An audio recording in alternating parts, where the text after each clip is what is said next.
Shalom, salam podcast M116, Mazmur pasal 1 ayat 1 sampai ke 6 yang menjadi dasar podcast ini agar hidup kita makin baik dan makin benar. Kita akan belajar tentang narcissistic personality disorder, kebiasaan suka menghina orang lain.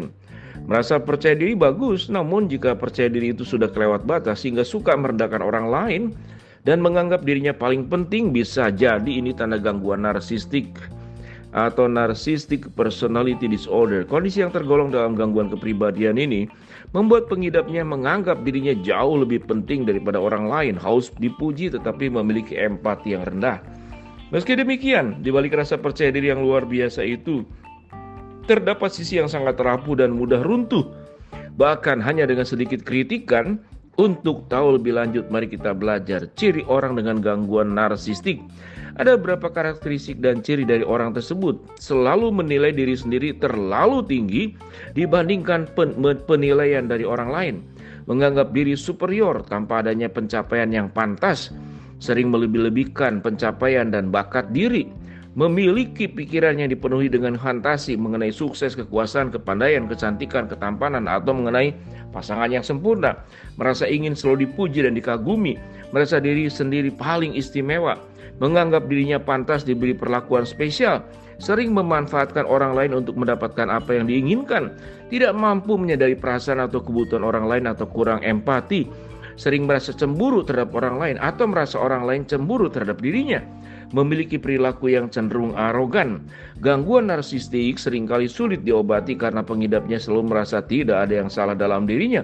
Umumnya pengidap gangguan narsistik baru mencari pertolongan ketika merasa depresi akibat kritik dan penolakan dari orang-orang di sekitarnya. Padahal semakin cepat gangguan ini dideteksi dan diobati, maka hasilnya akan semakin baik. Apa itu penyebab gangguan narsistik? Hingga saat ini penyebab ini tidak diketahui.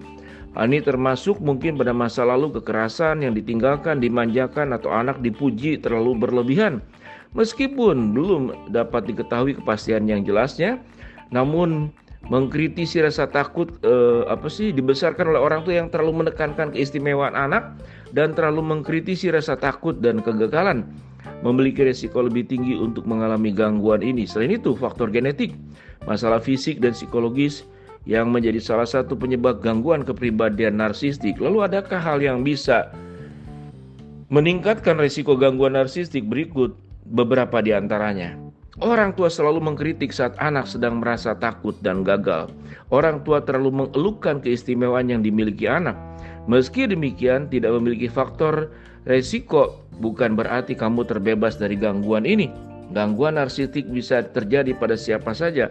Hal yang terpenting adalah segera mengenali gejalanya, lalu cari bantuan profesional untuk mencari tahu penyebabnya dan bagaimana mengatasinya. Ya, narsistik itu sebetulnya kalau dikatakan salah menilai tentang diri sendiri dan salah menilai tentang orang lain. Menilai diri terlalu rendah maka menjadi orang yang inferior. Menilai diri berlebihan maka menjadi narsistik. Maka keseimbangan di dalam menilai dalam terang kebenaran firman Tuhan. Tuhan menilai kita dalam manusia berdosa yang sangat berdosa. Tapi Tuhan menilai kita juga sebagai pribadi yang dikasihinya. Bagaimana kita hidup dengan benar adalah mengikuti apa yang Tuhan perintahkan. Shalom, salam podcast M116.